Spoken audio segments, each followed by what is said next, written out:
नमस्कार भाई, सभी लोगों को मोस्ट वेलकम है आज के सेशन में। क्या हाल चाल है आप लोगों के? बताओ, कैसे हो भाई?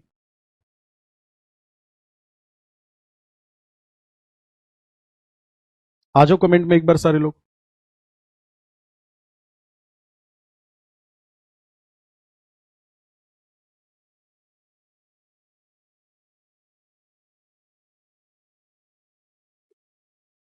लास्ट क्लास जो मैंने कराई थी आपको, उसमें सॉइल ऑफ इंडिया चल रहा था और 6 टाइप हो चुके हैं सॉइल के। 2 टाइप बचे हुए हैं, एक तो है ब्लैक सॉइल और एक है स्लाइन सॉइल। उसके बाद टोटल आपके 8 प्रकार हो जाएंगे मिट्टी के। कुछ सॉइल कंजर्वेशन मेथड की बात कर लेंगे हम, सॉइल एरोजन की। उसके बाद में फिर हम नए चैप्टर पर बढ़ जाएंगे जिसका नाम है एग्रीकल्चर ऑफ इंडिया, यानी कि हमारे भारत की कृषि। ओके, चलो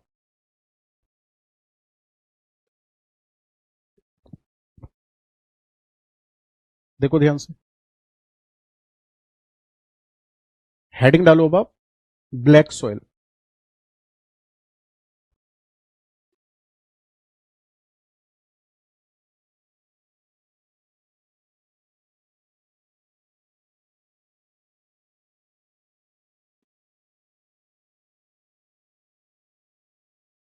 सबसे पहली बात, ब्लैक सॉइल बनती किससे है? देखो, सबसे पहले होगा वॉल्केनिक इरप्शन।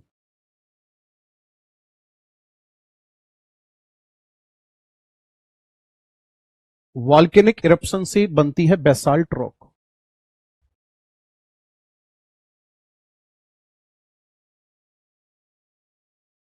और बेसाल्ट रॉक से बनती है ब्लैक सॉइल।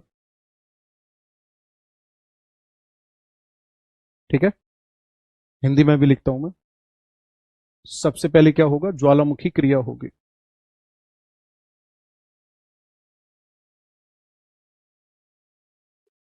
इससे बनेगी बेसाल्ट चट्टान।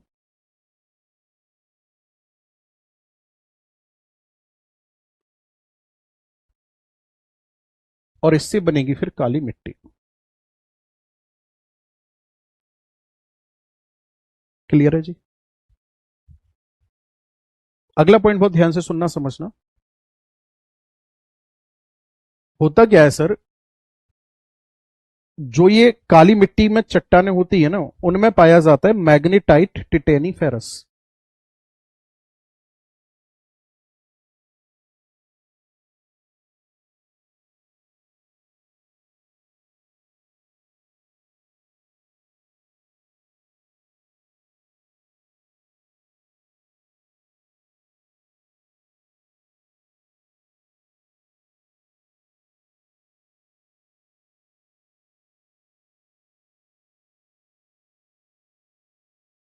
ठीक है, और इसमें पाए जाते हैं सिलिकेट।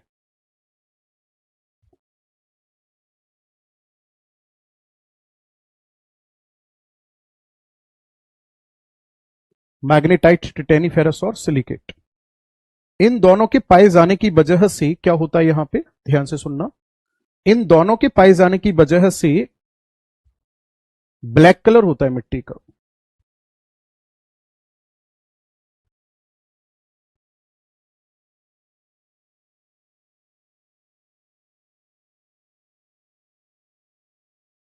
मिट्टी का रंग कैसा होता है? काला। ठीक है जी। अब एक मैं पॉइंट लिख रहा हूं, फिर उसी से रिलेट करके हम आगे के पॉइंट लिखेंगे।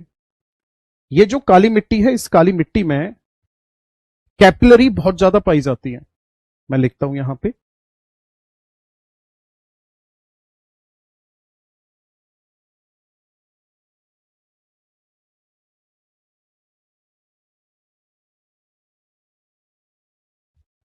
इसमें क्या होता है? Capillary highly found.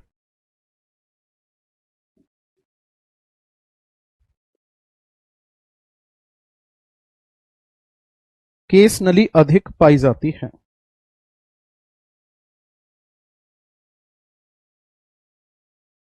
ठीक है, इस मिट्टी में केस नली अधिक पाई जाती है। और जो केस नली होती है ना, केस नली का मतलब समझ में आ रहा है? छोटे छोटे ट्यूब्स होना, पाइप होना। जब केस नली इसमें ज्यादा होंगी तो याद रखना, इसके अंदर वाटर एब्जॉर्प्शन पावर कैसी होगी? ज्यादा होगी।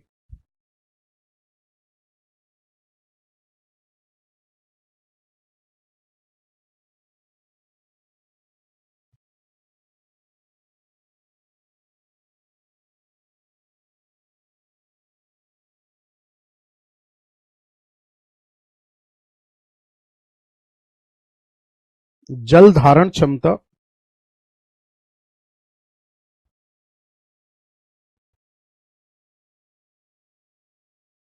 अधिक होती है। ठीक है, जल धारण क्षमता कैसी होती है? अधिक होती है। मैं एक बार डायग्राम बना के और अच्छे से समझाने की कोशिश करता हूं। आप ऐसे मान लो कि आपने यहां पानी लगा दिया, तो इसके अंदर ना ऐसे छोटे छोटे ट्यूब्स होंगे। इन ट्यूब से क्या करेगी? ये पानी को एब्जॉर्ब कर लेगी। यहां पे ना पानी एकत्रित हो जाएगा।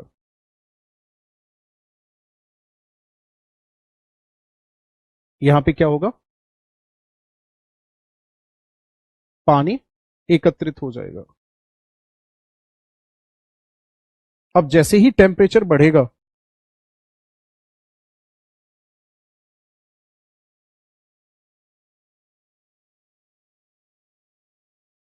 टेम्परेचर बढ़ने पर यह पानी इवेपोरेट होकर बाहर निकलेगा, वाष्प में बदल जाएगा। और प्रेशर के साथ जब ये जमीन में से बाहर निकलेगा ना, तो सरफेस को चटका देगा। यानी मेरा कहने का मतलब यह है कि जब ये मिट्टी सूखती है ना, जब ये ड्राई होती है, तो ड्राई होने पर क्रैक्स बन जाते हैं।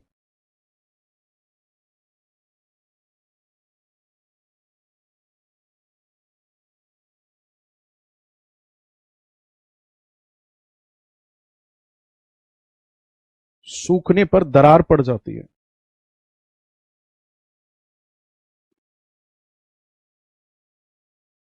और जब सूखने पर दरार पड़ जाती है, तो तब इसे कहा जाता है सेल्फ प्लोइंग सॉइल। ऐसा लगता है किसान ने खुद जुताई कर रखी है, तो इसे बोला जाता है, दरार होने की वजह से, सेल्फ प्लोइंग सॉइल।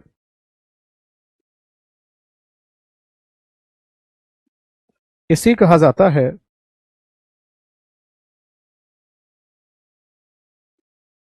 स्वतः जुताई वाली मिट्टी।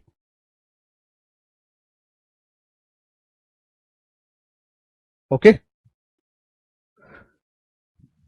कहां इस मिट्टी के कई नाम है। एक नाम है कॉटन सॉइल, एक नाम है इसका रेगुर सॉइल,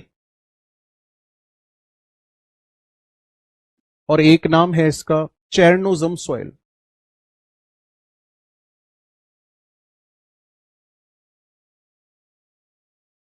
और किसकी खेती इसमें सबसे बेहतर होगी? कपास की खेती बहुत बेहतर होती है इसमें। गन्ना भी कर सकते हो आप, धान भी कर सकते हो। कहां कहां पाई जाएगी ये आपको देखने को मिलेगी गुजरात, महाराष्ट्र, कर्नाटक, तेलंगाना, राजस्थान, एमपी। मतलब दक्कन का पठार, है ना? दक्कन का पठार और राजस्थान, मध्य प्रदेश।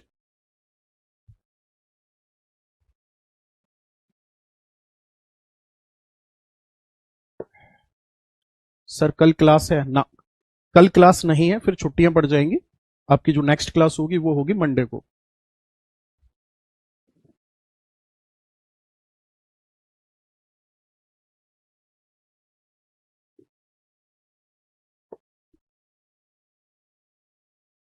आगे बढ़ जाएं।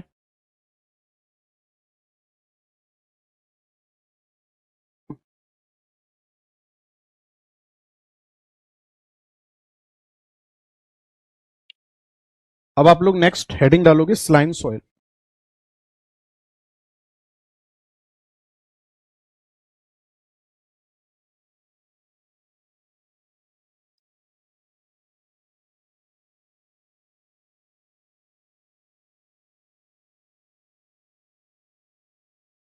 लवणीय मिट्टी।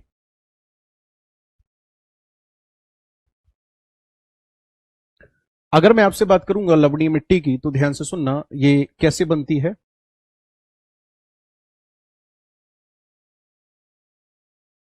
Formed by,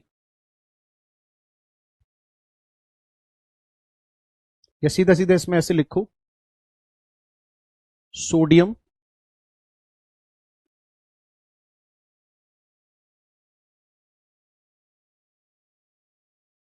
magnesium.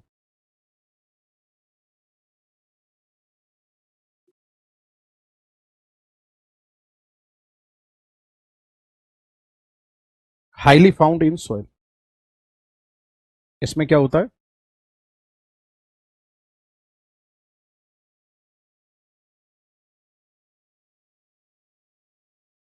इस मिट्टी में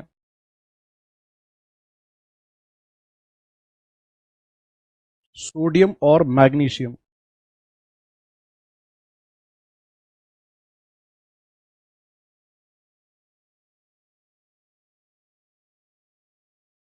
अधिक होता है। कहां पाई जाती है ये?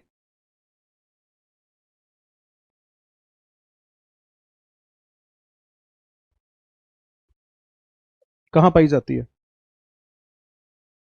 ये मुख्यतः पाई जाएगी गुजरात में,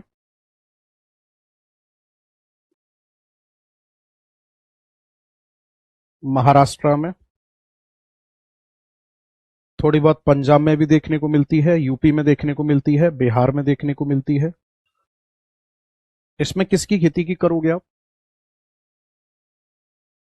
ग्रेन्स कैन बी प्रोड्यूस्ड।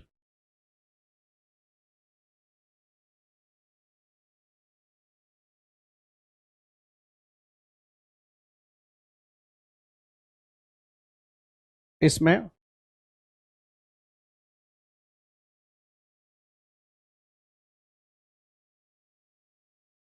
अनाज का उत्पादन होता है।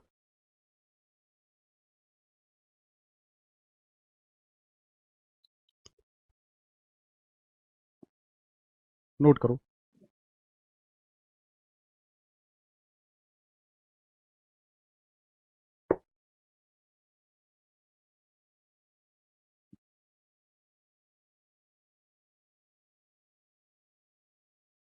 यहां एक चीज और समझना, सॉइल टेक्सचर।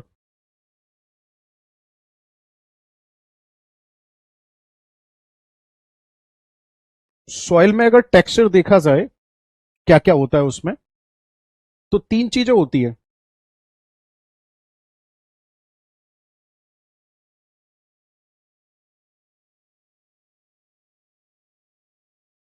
क्या क्या होता है?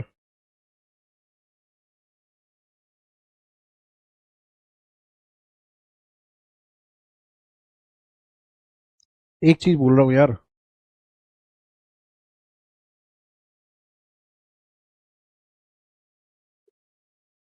एक सेकंड का टाइम दो मुझे। एक पॉइंट दिमाग से निकल रहा है, बस उसी से वो हो रहा है।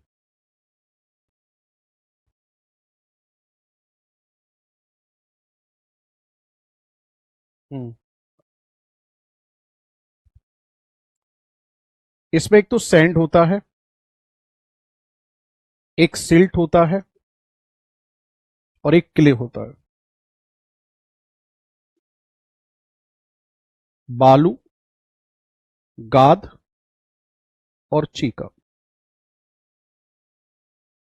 अगर किसी मिट्टी में, ध्यान से सुनना, इसको ऐसे फिर इसका एक डायग्राम बनाया जाता है, सैंड, सिल्ट और क्ले। मान लो कोई मिट्टी ऐसी है जिसमें ये तीनों ही 33-33% हैं, बराबर हैं, या फिर मैं इसको ऐसे लिख देता हूं, ऐसी मिट्टी जिसमें सैंड, सिल्ट और क्ले ये कैसे हैं, बराबर हैं, तब इसको कहा जाएगा लोमी सॉइल। तब इसे कहा जाएगा दोमट मिट्टी।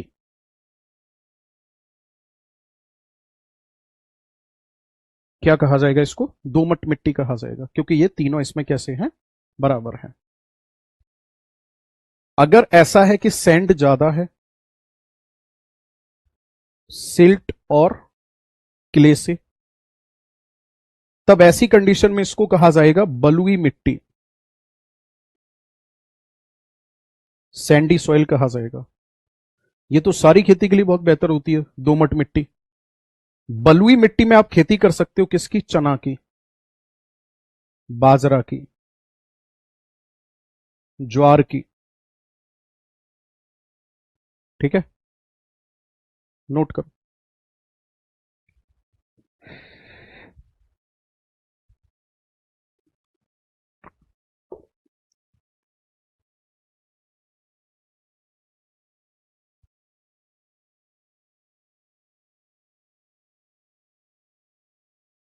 नेक्स्ट आपको लिखना है सॉइल कंजर्वेशन। नोट करके लिख लो इसी में।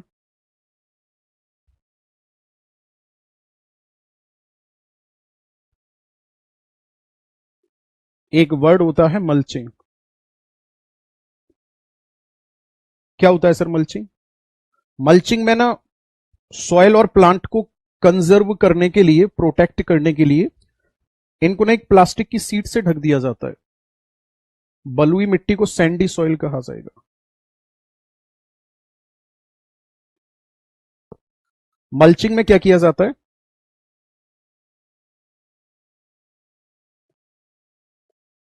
प्लांट और सॉइल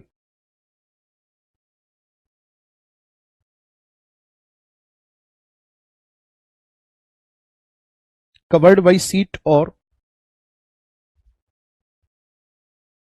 ग्रास। ठीक है,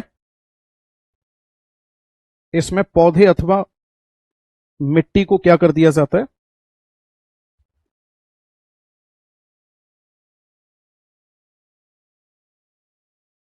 चादर या शीट से ढक दिया जाता है।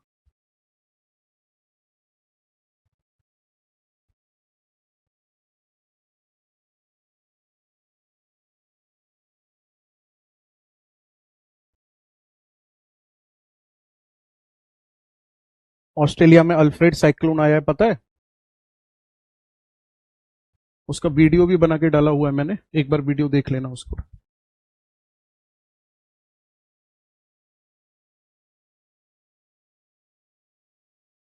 बेस्ट फॉर क्रॉप, फसलों के लिए सबसे बेहतर होती है।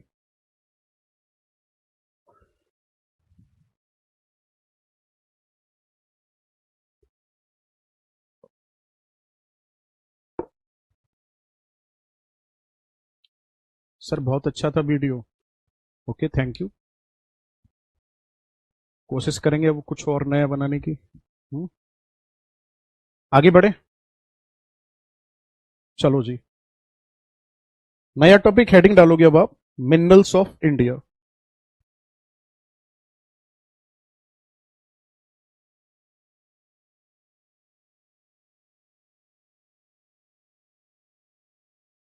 ओ नहीं, मिनरल्स ऑफ इंडिया क्यों?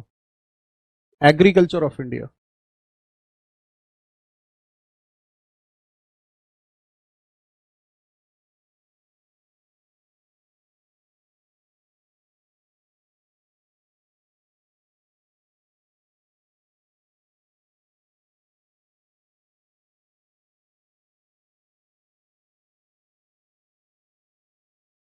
एग्रीकल्चर ऑफ इंडिया, देखो ध्यान से।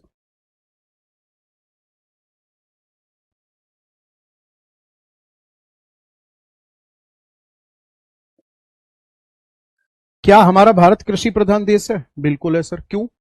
क्योंकि लगभग आधे से ज्यादा जनसंख्या कृषि पर निर्भर है।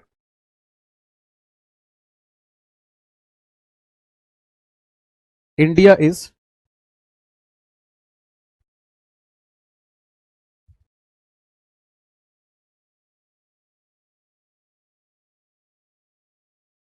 Agricultural country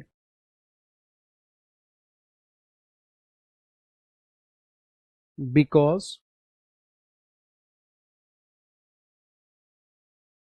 more than half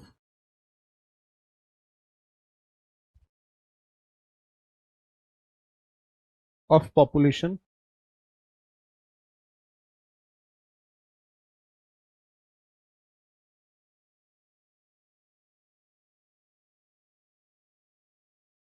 depend on agriculture. ठीक है, देखो ध्यान से।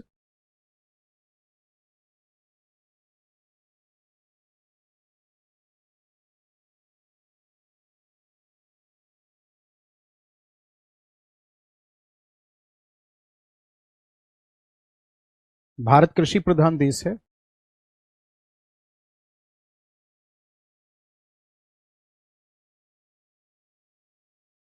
क्योंकि आधे से ज्यादा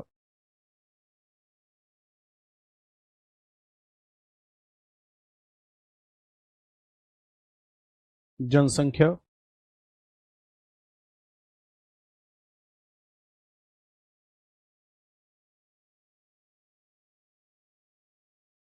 कृषि पर निर्भर है। एग्रीकल्चर को कहीं ना कहीं हमारे यहाँ की जो क्लाइमेटिक कंडीशन है ना, वो सपोर्ट करती है। आगे बात समझ में? कहीं ना कहीं हमारे यहाँ पे जो एग्रीकल्चर की कंडीशन है, उसको क्लाइमेट सपोर्ट करता है। और आप ये देखो कि हमारे भारत में कितना बेहतर है। उत्तर भारत की नदियों ने एक विशाल मैदान का निर्माण किया, हिमालय से निकलने वाली नदियों ने, और इस विशाल मैदान में भारत की सबसे ज्यादा उपजाऊ मिट्टी पाई जाती है। और भारत की इस सबसे ज्यादा उपजाऊ मिट्टी में सबसे ज्यादा हमारे यहां पर खेती की जाती है, उत्तर भारत के विशाल मैदान में। यानी जलोढ़ मिट्टी को किसने बनाया? नदियों ने बनाया। आगे अगर हम बात करेंगे तो हमारे यहाँ का जो एग्रीकल्चर है ना, उस एग्रीकल्चर का 56% भाग ऐसा है जो आज भी क्या नाम है, सिंचाई नहीं हो पाती, उस पर आज भी वो वर्षा पर निर्भर है। और भारत में टाइम टू टाइम वर्षा होती है, हमारे यहाँ की मानसून क्लाइमेट की वजह से। क्योंकि कहीं ना कहीं क्लाइमेटिक कंडीशन इंडिया की एग्रीकल्चर को सपोर्ट करती है। इनफैक्ट ये कि जो हमारे यहाँ का एग्रीकल्चर है, वो मानसून पर निर्भर ज्यादा करता है। 56% मानसून पर निर्भर करती है हमारे यहाँ की खेती। यही कारण है कि जो क्या बोलते उसको, एक वैज्ञानिक थे, ब्लैंकेट नाम था उनका। ब्लैंकेट नाम के वैज्ञानिक ने कहा था कि जो इंडियन एग्रीकल्चर है, वो इंडियन मानसून का एक गैम्बल है, एक जुआ है। कि अगर मानसून टाइम से आ गया, प्रोडक्शन हाई, बजट हाई। अगर प्रोडक्शन मानसून टाइम से नहीं आया तो प्रोडक्शन लो, बजट लो। तो मैं लिख रहा हूं यहां पे,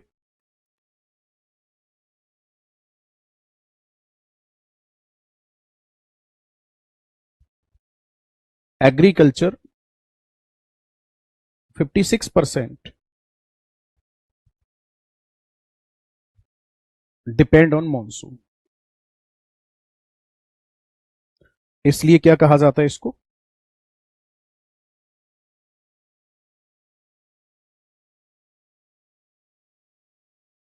एग्रीकल्चर इज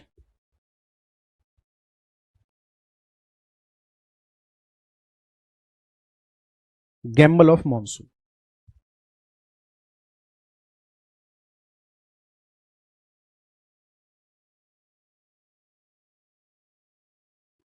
कृषि मानसून का एक जुआ है। ठीक है, आगे अगर मैं बात करूंगा तो अगला पॉइंट होगा, एग्रीकल्चर को कितने टाइप से डिवाइड किया जाता है। सबसे पहले अगर मैं बात करूंगा तो इसमें एक आता है इंटेंसिव फार्मिंग। एक काम करते हैं, इसका चार्ट बनाते हैं।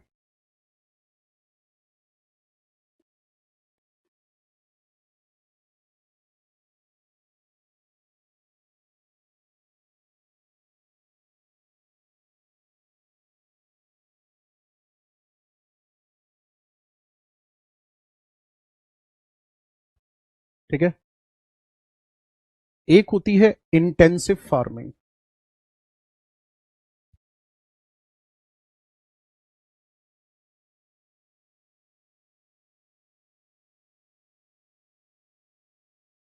निर्वाह कृषि। और एक होती है कॉमर्शियल फार्मिंग।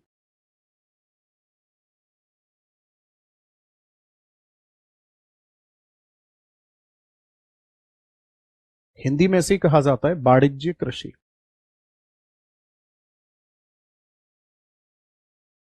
सही है।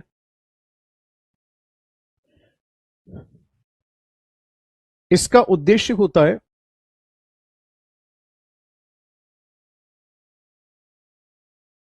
फूड रिक्वायरमेंट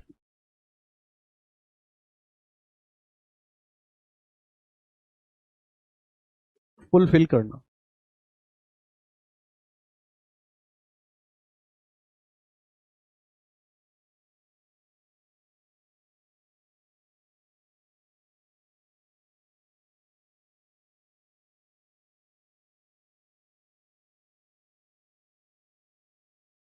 भोजन आवश्यकता की पूर्ति करना।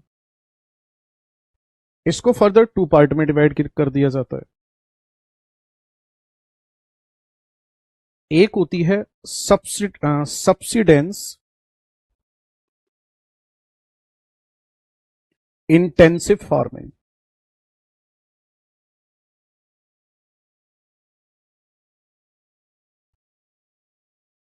यानी कि गहन निर्वाह कृषि।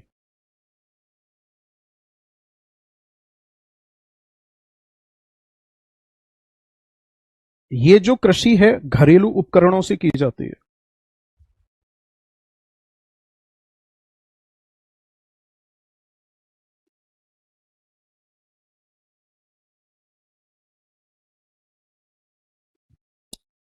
एक होती है फिर प्रीमिटिव फार्मिंग।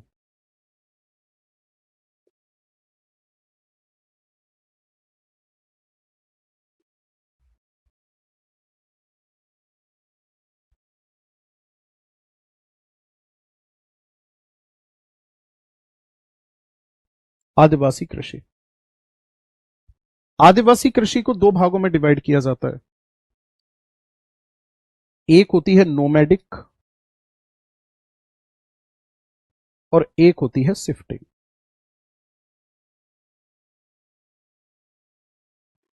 एक तो होती है चलवासी और एक होती है स्थानांतरित।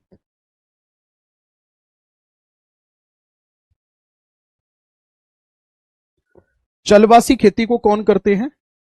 शेपर्ड्स करते हैं, चरवाहे करते हैं।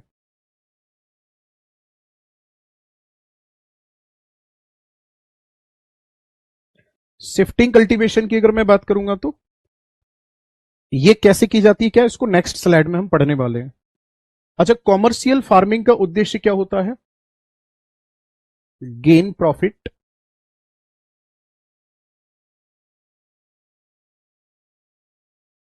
बाय एग्रीकल्चर, यानी कि कृषि से लाभ कमाना।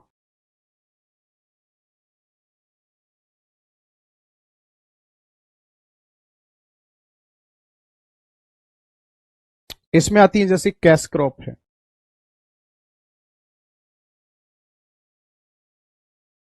नगदी फसल है जैसे तम्बाकू है, गन्ना है, कपास है, जूट है। ये सभी किस में आते हैं? नगदी फसल में आते हैं। ओके।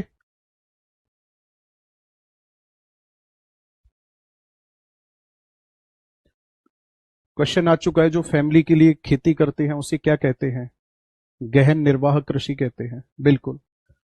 और एक्चुअल में इसमें घरेलू उपकरण होते हैं और इसमें वर्कर जो होते हैं ना, वर्कर्स काम करने वाले, वो घरेलू ही होते हैं।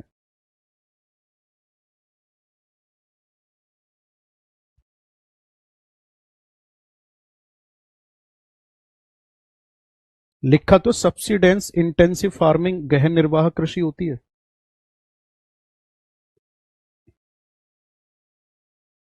इसमें घरेलू उपकरण का मतलब हो जाएगा domestic product used in agriculture.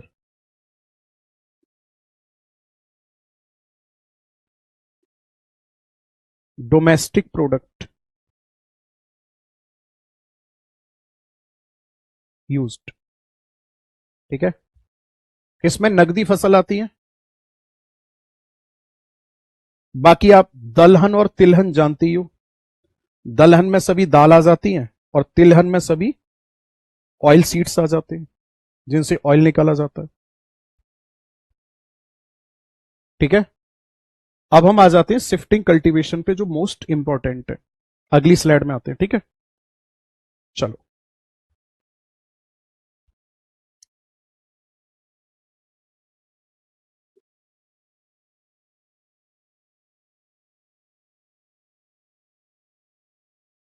Shifting cultivation.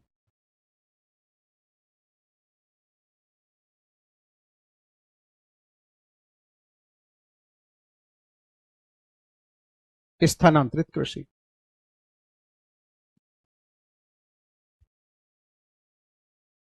इसमें क्या किया जाता है, ध्यान से सुनना, ट्राइबल कम्युनिटी के द्वारा की जाती है।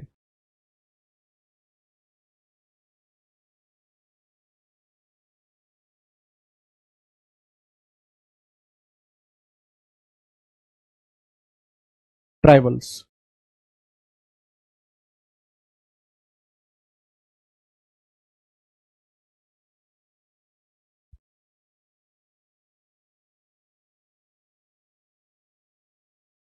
आदिवासियों द्वारा होती है।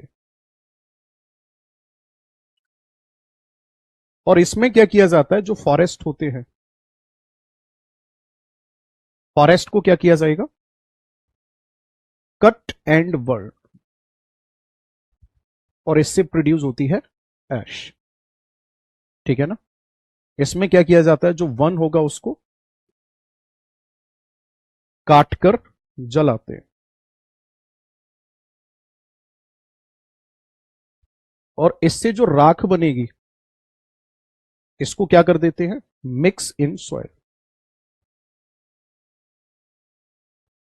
राख को मिट्टी में मिला देते हैं। इसलिए इसको कहा जाता है स्लैश वर्न फार्मिंग। इसे कहा जाता है दहन कर्तन कृषि। अब अलग अलग जगह पर इसको अलग अलग नाम से जाना जाता है। जैसे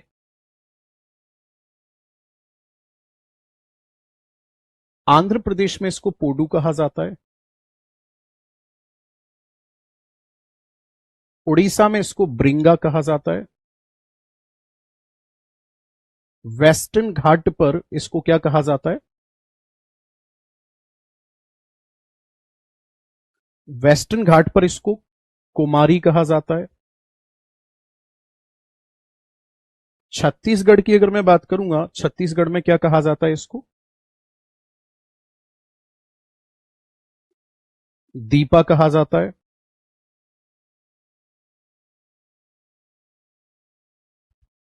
राजस्थान में बत्रा कहा जाता है।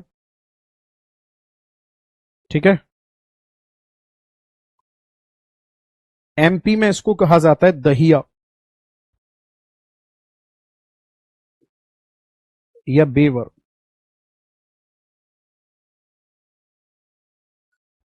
नॉर्थ ईस्ट में इसे कहा जाता है झूमिंग।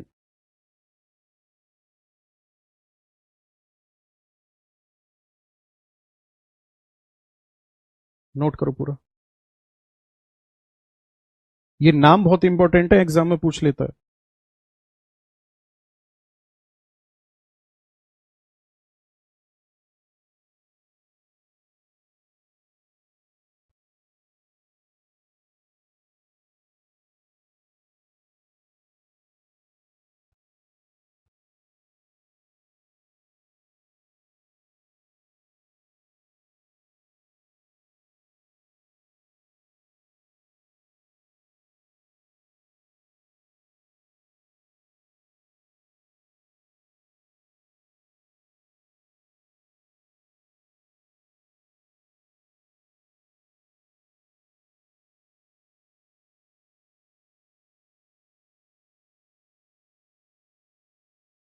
उसमें झारखंड का और ऐड कर देना।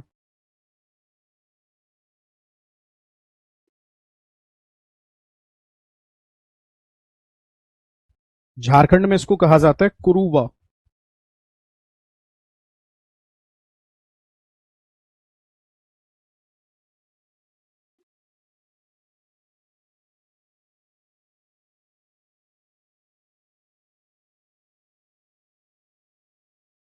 कुरुबा कहा जाता है।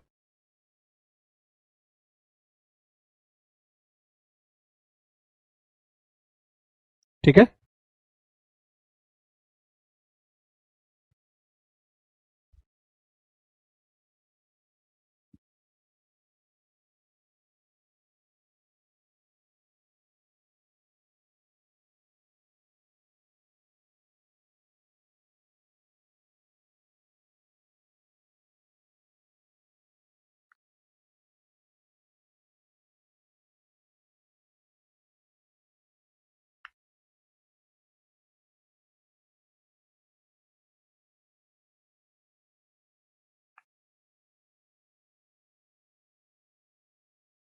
अब हम आगे बढ़ते हैं और पढ़ेंगे अब टाइप ऑफ क्रॉप।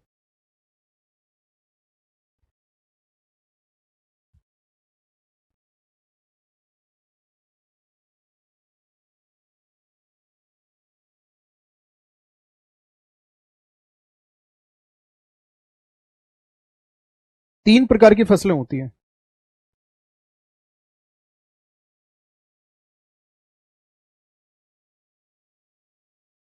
एक होता है रबी की फसल,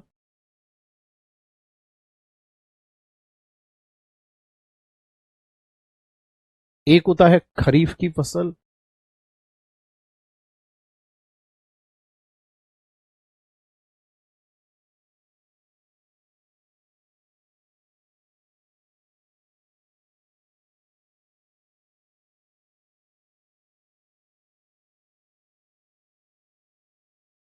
और एक होती है जायद क्रॉप।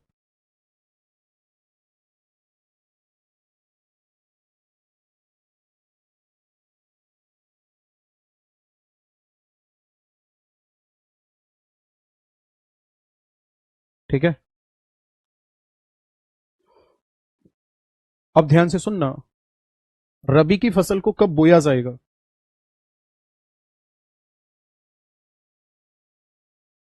और कब काटा जाएगा?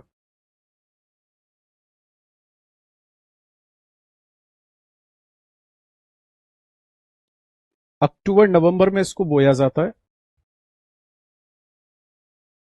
मार्च अप्रैल में इसको काट लिया जाता है।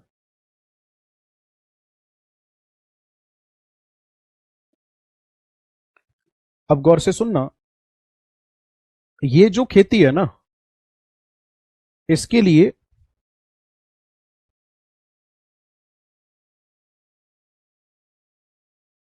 मीडियम टेम्परेचर और मीडियम रेनफॉल की जरूरत होती है।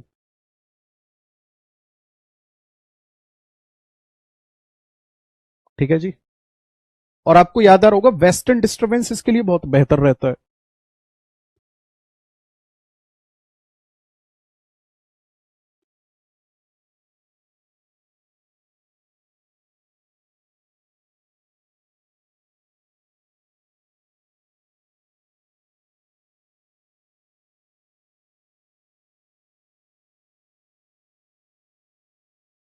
वृद्धि के लिए क्या होगा इसमें?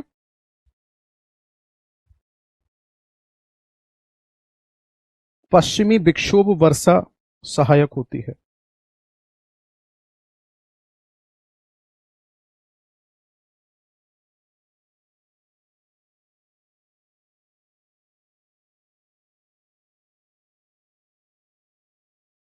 है ना? पश्चिमी विक्षोभ से होने वाली जो वर्षा है वो कैसी होती है? सहायक होती है। एग्जाम्पल में क्या क्या आएगा इसमें? इसमें आएगा सर गेहूं, चना, मटर, सरसों,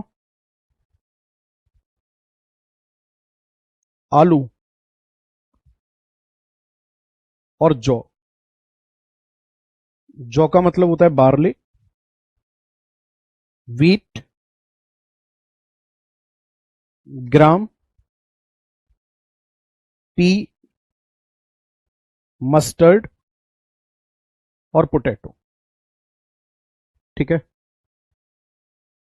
अब आ जाते हैं सर खरीफ की फसल। इसकी अगर मैं बात करूंगा तो ये ट्रॉपिकल क्रॉप होती है।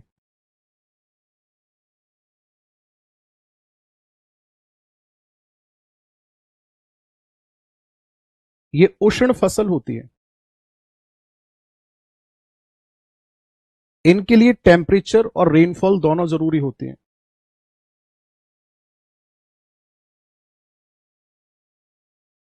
कब बोया जाता है इनको?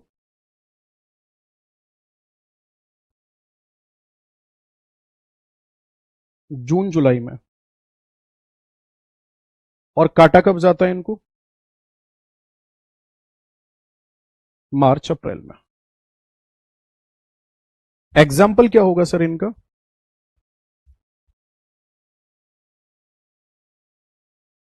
खरीफ की फसल का उदाहरण क्या होगा?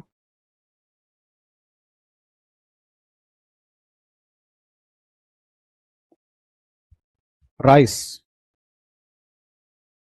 कॉटन, ठीक है,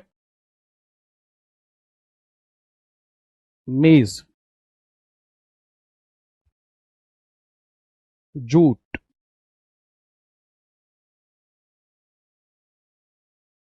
पीनट, धान आएगा, कपास, मक्का, जूट, मूंगफली आएगी इसी में,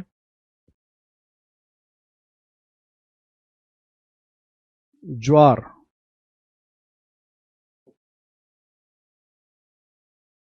बाजरा, ये सब इसी में आएंगे। जायद की अगर हम बात करेंगे तो ये मार्च में बोई जाएगी और जून में काट ली जाएगी। इसमें आती हैं हरी सब्जियां।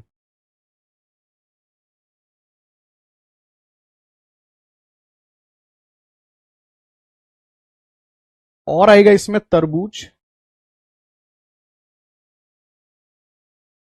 खरबूज, खीरा, ककड़ी।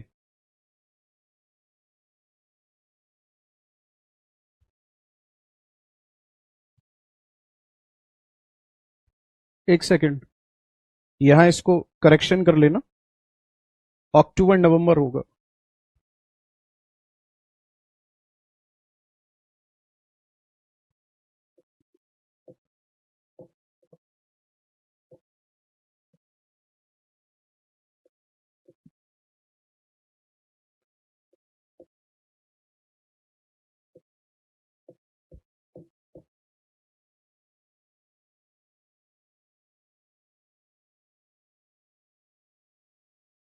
अप्रैल में गेहूं काटे जाते हैं, वो रबी की फसल का होगा, मार्च अप्रैल।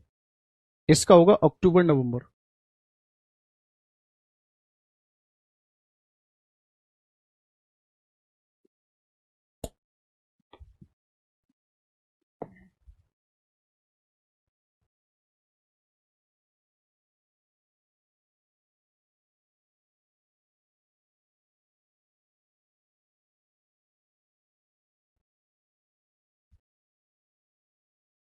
खीरा या ककड़ी एक ही बात होती है, जिसको कुकम्बर कहा जाता है।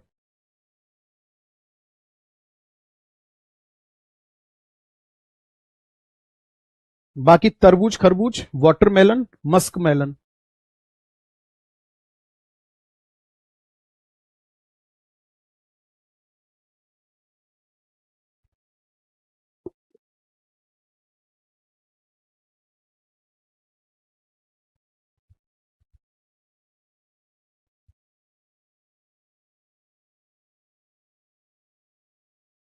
हाँ जी।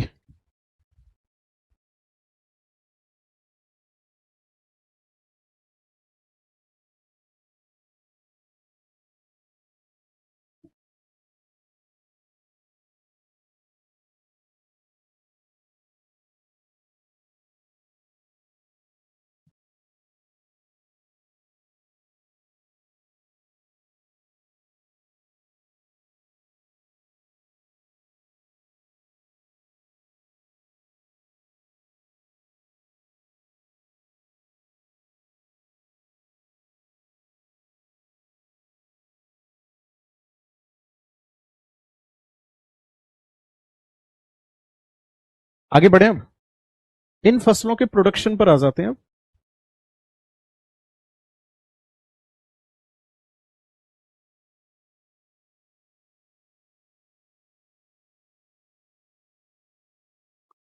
सबसे पहले बात करते हैं हम राइस यानी कि धान की। ये है major food crop of India.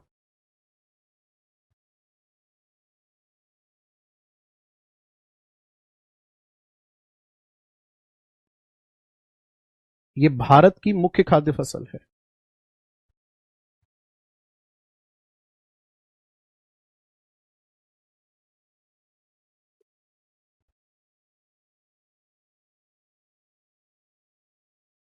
Bharat में सबसे ज्यादा धान यानी कि चावल खाए जाएंगे।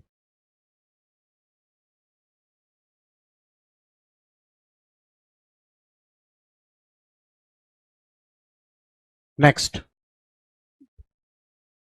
प्रोडक्शन की अगर मैं बात करूंगा तो प्रोडक्शन पूरे वर्ल्ड में कौन सबसे ज्यादा करता है? वर्ल्ड में करता है सर चाइना। और इंडिया कौन से नंबर पे है? सेकंड नंबर पे है। इंडिया में सबसे ज्यादा कौन करता है? वेस्ट बंगाल, उसके बाद उत्तर प्रदेश है, उसके बाद आंध्र प्रदेश है।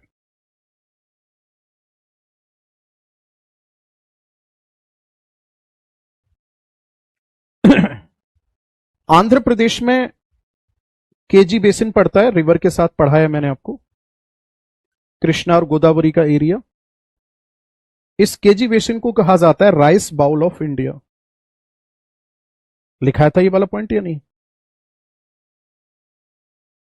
इसे कहा जाता है धान का कटोरा।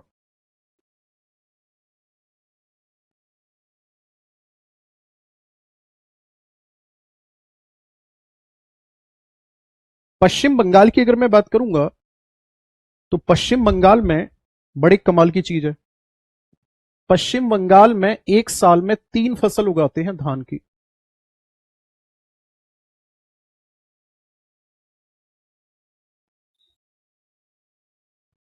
एक का नाम है अमन, ओस, बोरो।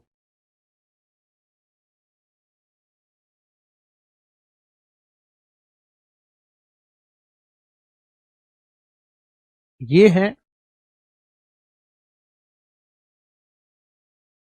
एक वर्ष की 3 फसल।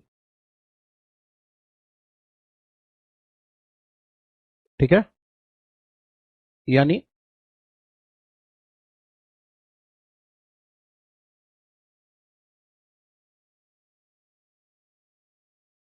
Three crop of 1 year.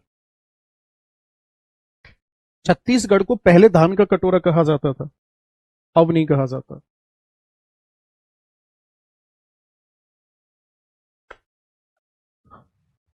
और वैसे भी चावल से यार पता नहीं क्या क्या बना के तैयार कर देते हैं। सुधा का कमेंट आ रहा है, I am from West Bengal. Okay,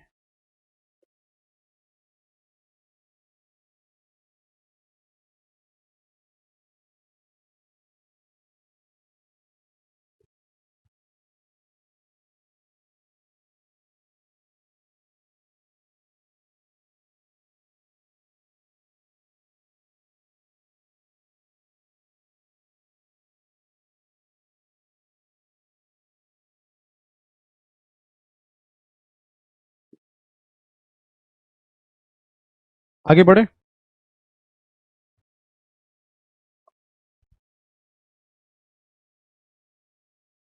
अच्छा, पर हेक्टेयर देखो, वीट और राइस ये दो हमारे भारत की मुख्य फसलें हैं। दोनों के उत्पादन में वृद्धि करने के लिए भारत में क्या लाई गई थी? ग्रीन रेवोल्यूशन स्टार्ट किया गया था।